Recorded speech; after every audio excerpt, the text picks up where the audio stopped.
सभी को नमस्कार।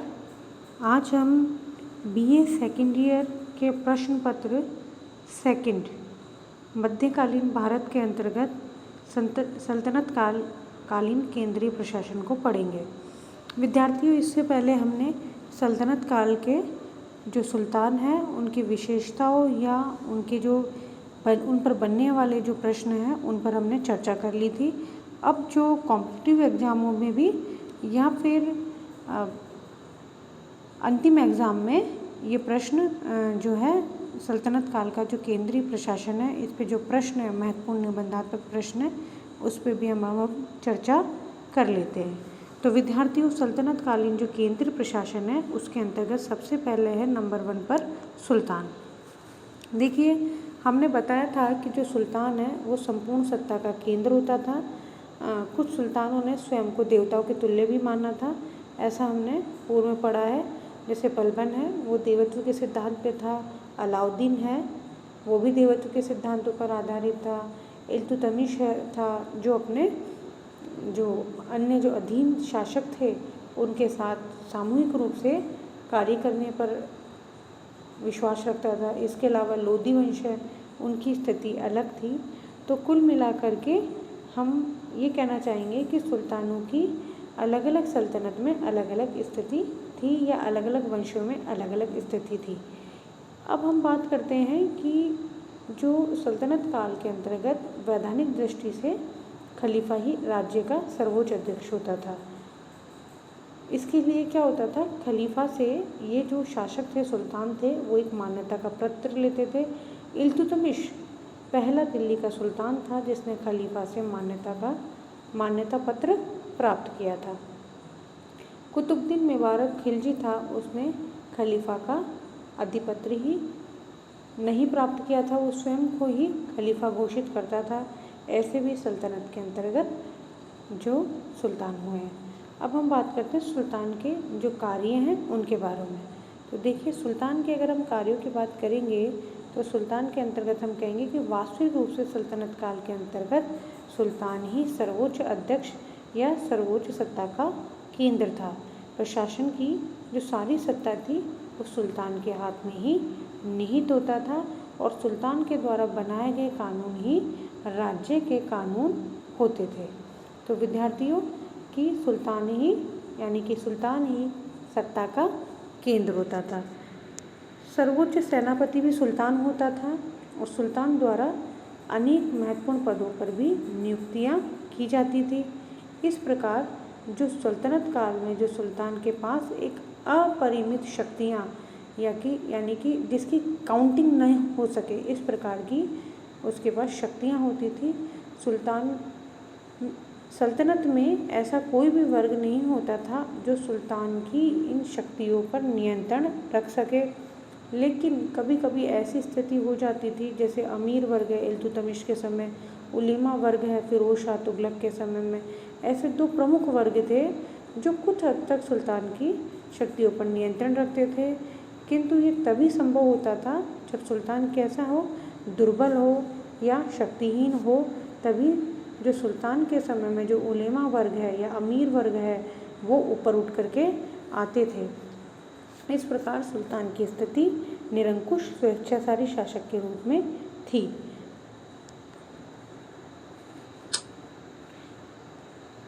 आगे हम बात करते हैं केंद्रीय मंत्रिमंडल के बारे में।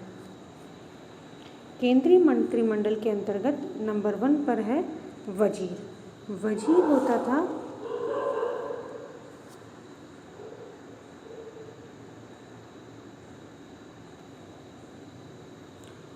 होता था वो एक तरीके से सुल्तान का राइट हैंड होता था। यानी कि सुल्तान यदि नहीं है या कहीं बाहर गया हुआ है तो सुल्तान के पास सत्ता का केंद्र वजीर हो जाता था। वजीर को प्रधानमंत्री भी कहा जाता था और वजीर के विभाग को वजारत या दीवान ए वजारत कहा जाता था। कुल मिलाकर के सुल्तान के बाद वजीर ही का पद ही राज्य में सबसे महत्वपूर्ण होता था। वजीर की मदद के लिए एक नायब वजीर होता था और वजीर प्रधानमंत्री होने के साथ साथ क्या होता था, वित्त मंत्री भी होता था। वित्त विभाग का अध्यक्ष भी होता था वजीर, शाही खजाने का अध्यक्ष भी होता था। भूमि प्रबंध के सारे नियम भी वजीर के द्वारा बनाए जाते थे। वजीर की सहायता के लिए 2 अधिकारी नियुक्त किए गए थे। नंबर 1 मुशर्रफ ए ममालिक। मुशर्रफ ए ममालिक एक लेखाकार, जिसे हम कहते हैं अकाउंटेंट ऑफ जो जर्नल है उसके समकक्ष होता था। दूसरा होता था मुस्तफ़ी ए ममालिक, वो होता था महालेखा परीक्षक, यानी जितने भी कार्य हुए हैं उनका परीक्षण करता था कि वह सही हुए हैं या नहीं हुए। अगला बिंदु है दीवान ए अर्ज या दीवान ए आरिज। कई किताबों में इसमें दीवान ए आरिज भी मिलता है, कई किताबों में दीवान ए अर्ज, दोनों ही एक ही बात है। तो ये क्या होता था दीवान ए अर्ज? ये एक सैनिक विभाग होता था जिसका यह कुल मिलाकर के केंद्रीय सैनिक विभाग था। इसका अध्यक्ष क्या कहलाता था? आरिज ए ममालिक, और मुख्य सेनापति स्वयं सुल्तान होता था। ध्यान रखिए कि दीवान ए अर्ज एक विभाग है जिसका अध्यक्ष आरिज ए ममालिक होता था, लेकिन संपूर्ण सेना का जो अध्यक्ष होता था वो सुल्तान होता था। इसका मुख्य कार्य, दीवान ए अर्ज का मुख्य कार्य जो है वह क्या था? सेना के अंतर्गत अनुशासन बनाए रखना, इसके अलावा आवश्यक हथियारों तथा खाद्य सामग्रियों का प्रबंध करना तथा समय समय पर सेना अधिकारियों की टुकड़ियों की जांच करना भी होता था। इसे रक्षा मंत्री के समतुल्य भी माना जा सकता है। अगला है दीवान ए इंशा। दीवान ए इंशा ये एक पत्र विभाग था जिसका अध्यक्ष दबीर ए खास होता था। इसका कार्य क्या था? इसका कार्य था सुल्तान तथा अन्य जो अधिकारी हैं उनके को पत्र लिखना, पत्र प्रेषित करना तथा उनका रिकॉर्ड करना होता था। ये सुल्तान का विश्वासपात्र व्यक्ति ही होता था। अगला बिंदु है दीवान ए रसालत। दीवान ए रसालत विदेशी विभाग था जो विदेशों से क्या करता था? पत्र व्यवहार करता था। इसके अलावा विदेशी मामलों में सुल्तान को सलाह देता था। विदेशों से आने वाले जो राजदूत थे उनको वो रिसीव भी करता था और सुल्तान के समक्ष उनको पेश करता था। अगला है सद्र उस सुदुर। सद्र और सुदुर क्या था? ये धर्म तथा न्याय विभाग का अध्यक्ष होता था। ये मुख्य रूप से जो सुल्तान था उसे धार्मिक मामलों के अंतर्गत सुल्तान को सलाह देता था। समय समय पर ये कानून की व्याख्या भी करता था।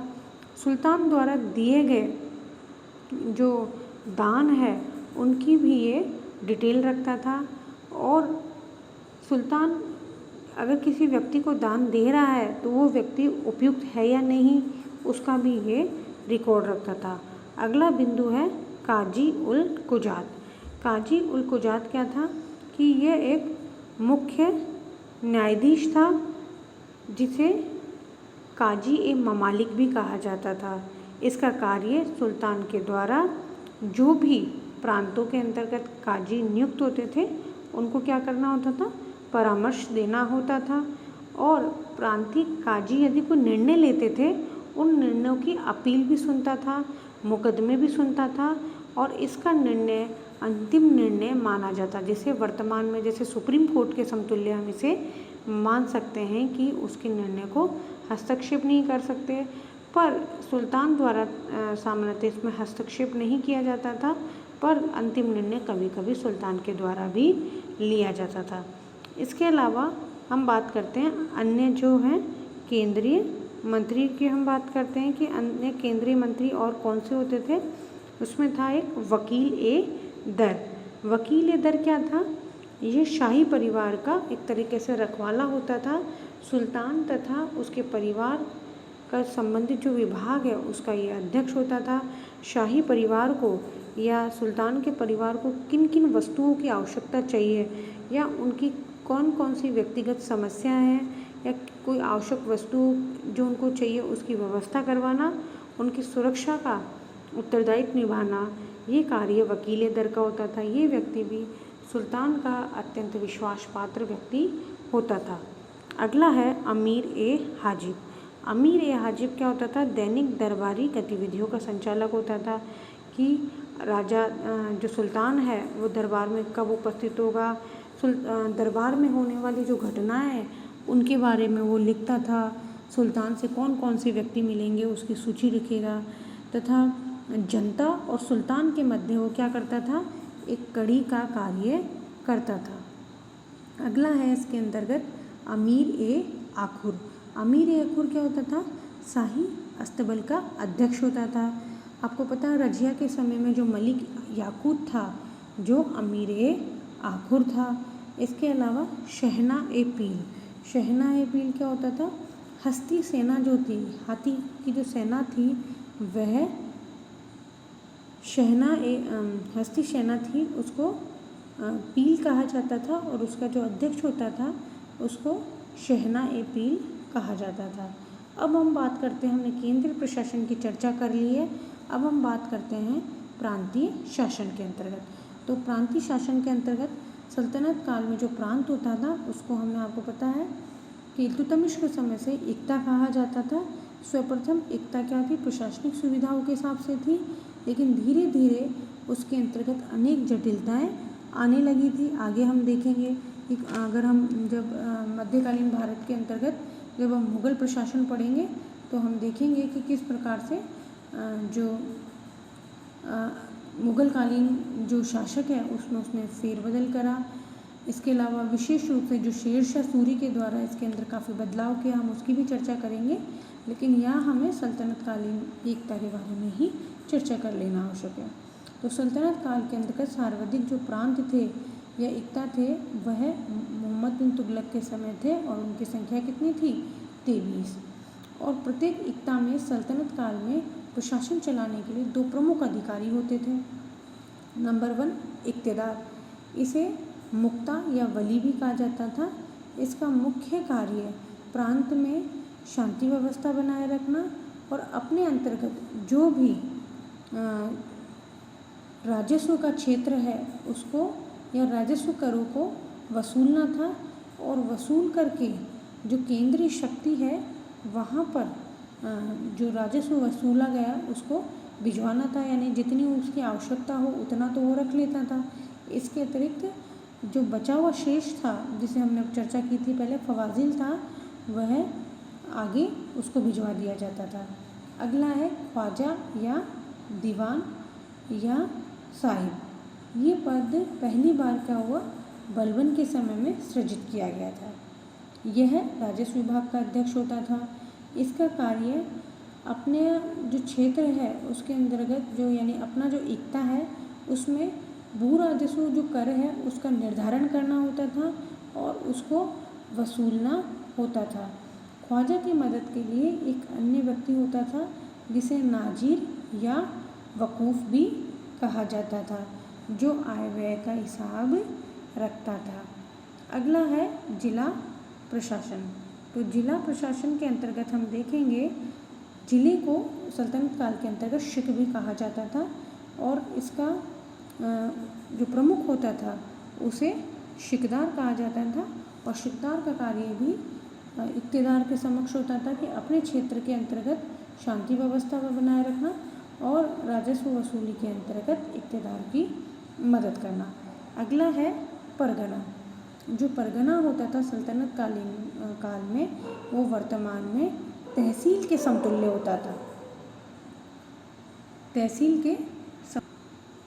तहसील के समतुल्य होता था और इसका जो अध्यक्ष होता था उसे आमील कहा जाता था। जो परगना है यानी जो तहसील के समतुल्य था उसका जो अध्यक्ष है उसको आमील कहा जाता था। अब है सल्तनत की सबसे छोटी इकाई जिसे गांव कहा जाता था, उसको गांव के अतिरिक्त मौजा भी कहा जाता था। मौजा जो है उसके 2 प्रमुख अधिकारी होते थे, एक था मुकद्दम और दूसरा था पटवारी। मुकद्दम होता था वो गांव का मुखिया होता था और शांति व्यवस्था बनाए रखने का कार्य करता था। इसके अलावा दूसरा होता था पटवारी, वो गांव में जो कृषि संबंधी जो कार्य हैं, भूमि से संबंधित जो कार्य है उसको देखता था और उसका लेखा जोखा रखता था। अब हम आगे बात करेंगे अलग से सल्तनतकालीन सैन्य व्यवस्था की। देखिए सल्तनत कालीन जो सैन्य व्यवस्था थी वो दशमलव पद्धति पे आधारित थी। देखो इसको समझ लेना तार्किक रूप से या वैज्ञानिक दृष्टिकोण से इसको हम समझ लेना बहुत आवश्यक है कि जो सल्तनत कालीन जो है सैन्य व्यवस्था है वो दशमलव पद्धति पर आधारित होती थी और जो सेना होती थी उसकी सबसे जो छोटी टुकड़ी होती थी उसमें 10 यानी 10 घुड़सवार होते थे जिसे सरेखेल कहा जाता था। देखो सबसे पहले समझ लेना आवश्यक है कि सबसे छोटी टुकड़ी होती थी 10 सैनिकों की टुकड़ी जिसे सरखेल कहा जाता था। अब 10 सरखेल यानी कि एक सरखेल अगर हम कहेंगे तो उसके पास 10 सैनिक होंगे, तो 10 सरखेल अगर हम कहेंगे तो यानी कि 10 × 10 यानी कि 100 सैनिक। तो 100 सैनिक कहें या 10 सरखेल कहें, वह एक सिपह सलार के अधीन कार्य करती थी। दूसरे शब्द में कहे तो 10 सरखेलों पर एक सिपह सलार होता था। आगे हम बात करें कि 10 सिपह सलार यानी कि 1000 सैनिक, क्योंकि एक सिपह सलार के पास कितने सैनिक होते थे 100, तो 10 सिपह सलार के पास कितने हो गए 1000 सैनिक। तो 1000 सैनिक या 10 सिपह सलारों पर जो नियंत्रण अधिकारी होता था वह अमीर कहलाता था, यानी कि वो एक अमीर के पास लगभग 1000 सैनिक होते थे। तो यानी कि राजा अगर किसी अमीर को जो भी अमीर वर्ग होता था, ये राजा यदि किसी अमीर को अपने पास बुलाएगा युद्ध के संचालन के लिए या युद्ध में भाग लेने के लिए, तो वह 100 सैनिकों को लेकर के आएगा। अगला हम बात करते हैं 10 अमीर, यानी कि 10 अमीर की जो सैनिकों की संख्या है वह कितनी है 10,000। तो 10,000 जो सैनिक है या 10 अमीर है उस पर नियंत्रण अधिकारी होता था मलिक। तो एक मलिक के पास 10,000 सैनिक होते थे। उसके पश्चात 10 मलिक या 1 लाख जो सैनिक है उन पर मुख्य जो उसका नियंत्रण अधिकारी होता था वह होता था एक खान के बराबर। तो इस प्रकार से हमने देखा कि दशमलव पद्धति पर जो आधारित थी सल्तनत कालीन सेना। इसके बाद हम बात करते हैं जो कुछ सेना ऐसी होती थी जो राजधानी में ही नियुक्त होती थी, जिसे हश्म ए कल्ब या कल्ब सुल्तानी भी कहा जाता था। इसके अलावा जो सुल्तान के जो बॉडीगार्ड होते थे या व्यक्तिगत सेना होती थी उसे खास खेल कहा जाता था। इस प्रकार हमने सल्तनत कालीन सैन्य व्यवस्था पर चर्चा कर ली है। तो इस पर संपूर्ण प्रश्न भी आ सकता है कि सल्तनत कालीन सैन्य व्यवस्थाओं पर चर्चा कीजिए, या आप असाइनमेंट में भी कर सकते हैं। छोटे प्रश्नों की चर्चा हम असाइनमेंट में लिखित रूप से जो आएगा उस पर चर्चा करेंगे।